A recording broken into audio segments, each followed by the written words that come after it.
ശിരൂരിൽ മണ്ണിടിച്ചിലിൽ കാണാതായ അർജുന് വേണ്ടിയുള്ള തിരച്ചിൽ പുരോഗമിച്ചുകൊണ്ടിരിക്കെ റഡാറിൽ രണ്ടിടങ്ങളിൽ സിഗ്നൽ തെളിഞ്ഞിരുന്നു.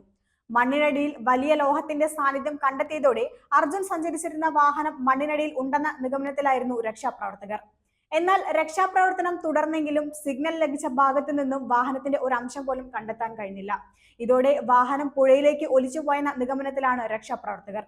ഇപ്പോൾ ഇതാ അർജുന് വേണ്ടിയുള്ള സൈന്യത്തിന്റെ തിരച്ചിലിൽ അതൃപ്തി അറിയിച്ചിരിക്കുകയാണ് അർജുന്റെ കുടുംബം. സംഭവം നടന്നിട്ട് ഒരാഴ്ച പിന്നിട്ടിട്ടും ഒരു വിവരവും ലഭിക്കാത്തതിനെ തുടർന്ന് ആ കുടുംബത്തിന്റെ പ്രതീക്ഷ അറ്റുപോയിരിക്കുകയാണ്. മകനെ ഇനി ജീവനോടെ തിരികെ കിട്ടുമെന്നുള്ള പ്രതീക്ഷയൊന്നും ഇല്ല എന്നാണ് അർജുന്റെ അമ്മ ഇപ്പോൾ വ്യക്തമാക്കിയിരിക്കുന്നത്. സൈന്യത്തിൽ വലിയ തരത്തിലുള്ള പ്രതീക്ഷ ഉണ്ടായിരുന്നെങ്കിൽ കൂടി ഇപ്പോൾ ആ പ്രതീക്ഷയെല്ലാം നഷ്ടപ്പെട്ടിരിക്കുകയാണ്.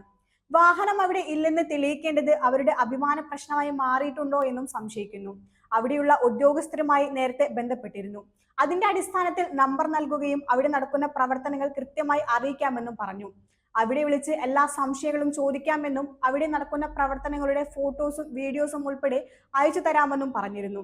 എന്നാൽ അയച്ചു തന്ന ഫോട്ടോകൾ കുറച്ചു സമയത്തിനു ശേഷം അവർ ഡിലീറ്റ് ചെയ്യുന്ന അവസ്ഥയാണ് ഉണ്ടായത്. പിന്നീട് അവരുടെ യാതൊരു വിവരവും ഇല്ല എന്നും അർജുന്റെ അമ്മ വ്യക്തമാക്കി. നാട്ടിൽ നിന്നുള്ള ആളുകളും സംഭവ സ്ഥലത്ത് എത്തിയിരുന്നു. എന്നാൽ കുറ്റവാളികളെ പോലെയാണ് ഇവരെ ഉറ്റുനോക്കിയിരുന്നത്. ആരെയോ കാണിക്കുന്നതിനോ ആരെയോ ബോധ്യപ്പെടുത്തുന്നതിനു വേണ്ടിയോ സൈന്യത്തെ രക്ഷാപ്രവർത്തനത്തിന് വിളിച്ചു വരുത്തിയത് പോലെയാണ് പ്രതീതമാകുന്നത് എന്ന് അർജുന്റെ അമ്മ പറയുകയുണ്ടായി. എന്തായാലും രക്ഷാപ്രവർത്തകരുടെയും സർക്കാരിന്റെയും വീഴ്ചകൾ തന്നെയാണ് ഈ അമ്മ ചൂണ്ടിക്കാട്ടിയിരിക്കുന്നത്.